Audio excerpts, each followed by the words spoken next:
Matthew Powell is the Hanoi branch director of Savills Vietnam and has more than 5 years' experience in Vietnam's property market. He's going to give an overview of the Hanoi real estate market in the third quarter and predictions for the last quarter of 2009.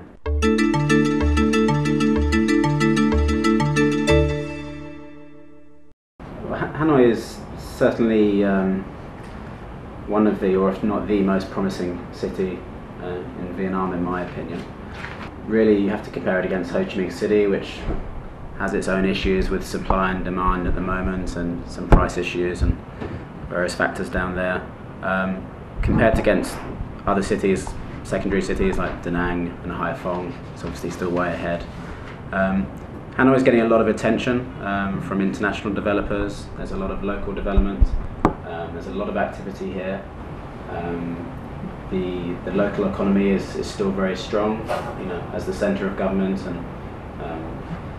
a lot of the business, against popular opinion, is still up in Hanoi.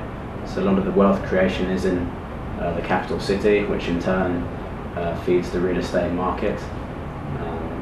A lot of the stock investors are up in Hanoi also, which has a roll-on effect onto the market. There are still plenty of new areas to explore in Hanoi in terms for developers. There's still lots of opportunities.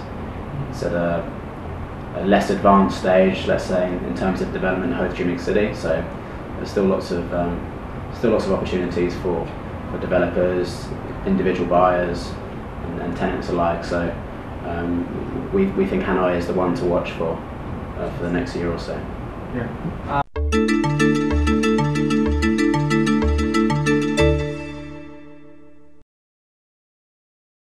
On the residential side, as I said, the demand is still quite strong. A lot of the wealth is created in Hanoi.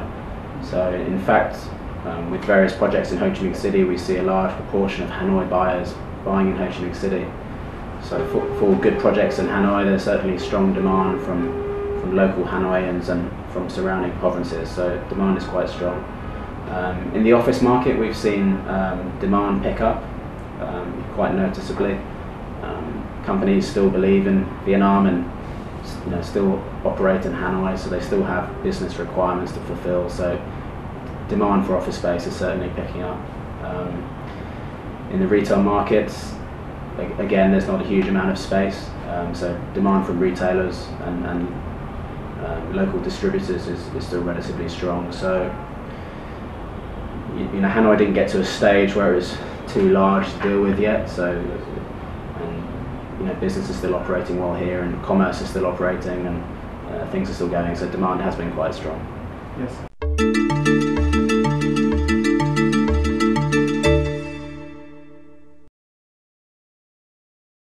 We've had 2 new bridges open in the last few months, which will have a large impact. As we know, there's several ring road and several road projects happening at the moment, both inside the city and outside the city. There's plans for the metro link, so several rail links and light rail across the city, which will obviously have a huge impact. We've seen that in other cities across the world. Certainly these take a lot of time in Vietnam, but they will come, and they will have a very large impact. The trick for the government is just to make sure that Hanoi develops in a sustainable and suitable way for Hanoi, and not to turn into a large standard Southeast Asian city. We need to keep the Hanoi's charm. Yeah.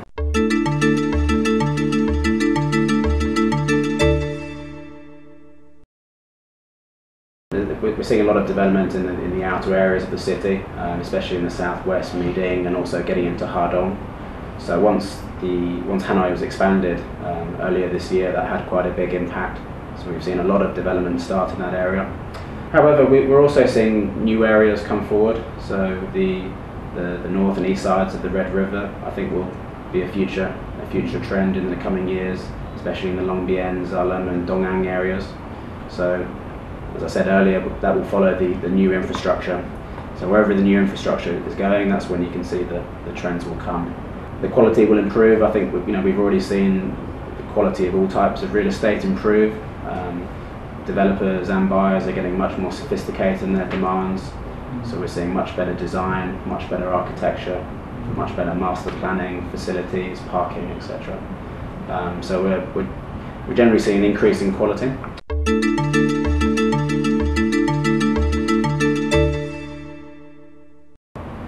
The next hot areas, they're kind of dotted about the city in my opinion. There's some large developments which I think will be quite hot over the coming months and years. Some of the new areas like Yenser Park, perhaps some of the new urban areas like North An Kang. Eco Park, which is a 500-hectare development on the other side of the river, will be a new area. In general, I think Salem and Long Bien are definitely areas to look at.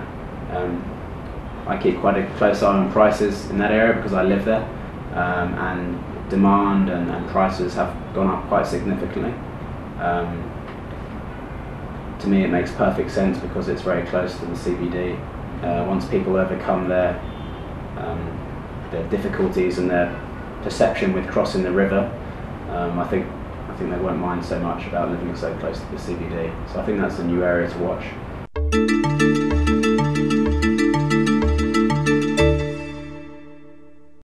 Well, there's some interesting projects coming through in Hanoi over the next few months in all sectors, particularly the office and the residential markets.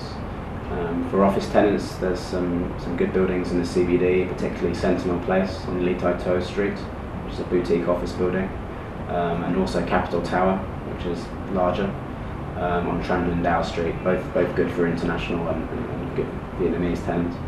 On the residential sales side of things, there's some very interesting projects coming through, both in the city and further out. We're about to launch sales for the Indochina Plaza Hanoi on Kose Street, and also sales on the Eco Park project, which, everyone has different requirements, so it's best to contact Savills and we can talk you through which perhaps is most suitable for you at this particular time. So I'd urge people to give us a call and we can help them decide what's best for them.